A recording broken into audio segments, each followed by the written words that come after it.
Hi everyone, this is Gina Bibliomation, the Evergreen System Specialist, and I'm going to show you in this video how to make a Chrome profile specifically for Evergreen use. In our handy notepad, we have some information about why we require staff to have a separate profile for Evergreen. One is that it will prevent some login issues. If you do have profiles that are associated with Google accounts that you're using for Evergreen, sometimes there are some login issues when you have multiple staff using one computer, so this will prevent that. It's also easier to access Evergreen because you can just use one workstation registered to that one profile, and you could have multiple people log into it. One exception is that if you are someone who does acquisitions or cataloging, you may have separate workstations registered on your machine for those. But this is just basically for general Evergreen use, for circulation, etc., searching the catalog. This will be within one workstation in the Google Chrome profile for Evergreen. And you could still set up a separate Chrome profile for email and internet browsing. It'll basically be the same steps that we're doing here with just some tweaking to whatever your personal preferences are, since that will be your personal profile. So let's get started with setting up the Evergreen one. I'm going to click on Google Chrome. And you can see they actually have some profiles registered here already. I'm going to click on Add. It's going to ask me to set up a new Chrome profile. And if you are someone who wants to set up a separate one for email, you could sign in to tie in your Gmail account with Chrome if you have one. Otherwise, for Evergreen use, we don't need that, so we're going to do continue without an account. So I'm going to call this Evergreen. You could choose whatever color you want. I'm just going to go with gray. And I'm going to go to this icon of 3 dots are vertically stacked. You can click on settings. And I know it says error, but we'll get to that in a moment. So there's going to be a disclaimer that you could read through. And now we're going to customize and optimize the browser for Evergreen.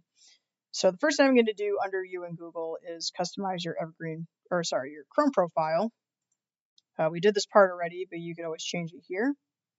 I'm going to select an icon to make it look a little bit different than the others. And at the bottom, there's a create desktop shortcut. We're going to flip that on so we could get a shortcut created. We'll check on that later. I'm going to go to autofill and passwords, addresses, and more. It's going to say save and fill addresses. We're going to turn that off. We're going to go to privacy and security next and scroll to the bottom. Site settings. Go to the bottom again, and it says pop-up and redirects. We're going to click on sites can send pop-ups and use redirects. And we need this because depending on what links or actions that you choose in Evergreen, it's going to come up in a new tab. And if you don't have it allowed, then you could get an error that will come up here. So that's a good way to also fix that too if you do notice it. Just make sure that your sites allow pop-ups and use redirects. All right, we're going to do on startup, and I'm going to click on open a specific page or set of pages, add a new page. This URL that I'm going to type in is in the description of this video, so you can just copy and paste it.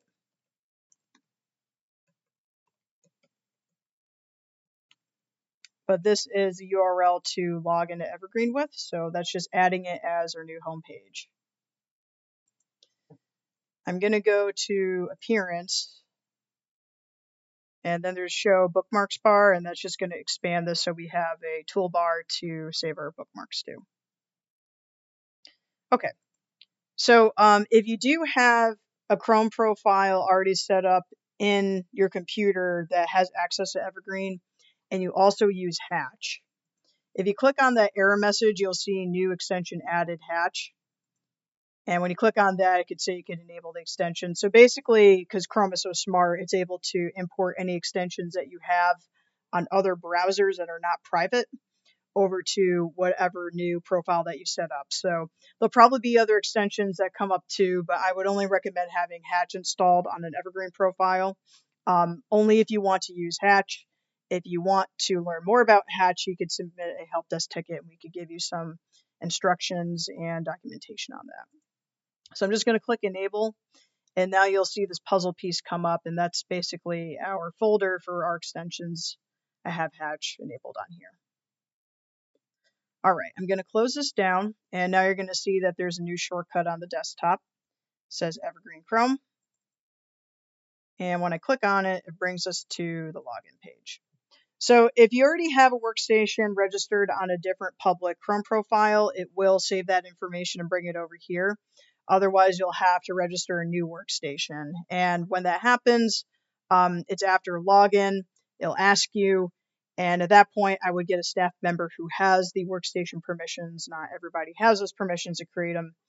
Then once you get a workstation saved on this profile, you don't need to have it saved anymore. So to make sure that you're not deleting the workstation, another thing that you should be aware of is when you're clearing cache. So that's back to settings again. And let's go to, I'm actually going to type in clear cache, clear browsing data. All right, so your workstations are tied to cookies. So it's always a good idea that if you do decide to clear cache or browsing data, to have this not checked off so that you don't accidentally delete that workstation. And then you could choose, how long you want something to be cleared for. It could be of all time. It could be within the last hour. That's up to you and how you want to use that. But in any case, that's really just how to set up this. You could also click on this and it'll bring it to bookmarks. You could click and drag it here. And then you could also go into other areas of Evergreen and make your bookmarks here as you wish. All right, so I mentioned you could set up a separate Chrome profile for email and internet browsing. So this one is our Evergreen one. If you were opening up Evergreen and you decide to check your email, what you could do to toggle in between without having to go to your desktop and opening up the other Google Chrome is you could click on your profile here, and if you have the other profile set up, you would basically go through the same instructions that we have, but set up to, again, your preferences. So person one was the personal account that I had, though I don't have it set up for anything, but I could go ahead and just toggle in between by doing that, so you don't have to go to your desktop every time. All right, so I hope that those tips are helpful for you. If you have any questions, especially if you're someone who's setting up a new computer and you have holding editor templates, receipt templates that are customized to your library and you want that imported to the new computer, you could definitely send a help desk ticket and we'll give you some instructions on how to do that. Otherwise, if you have other questions, just reach out to us anyways at help desk and we'll do the best to help you. I hope this has been helpful.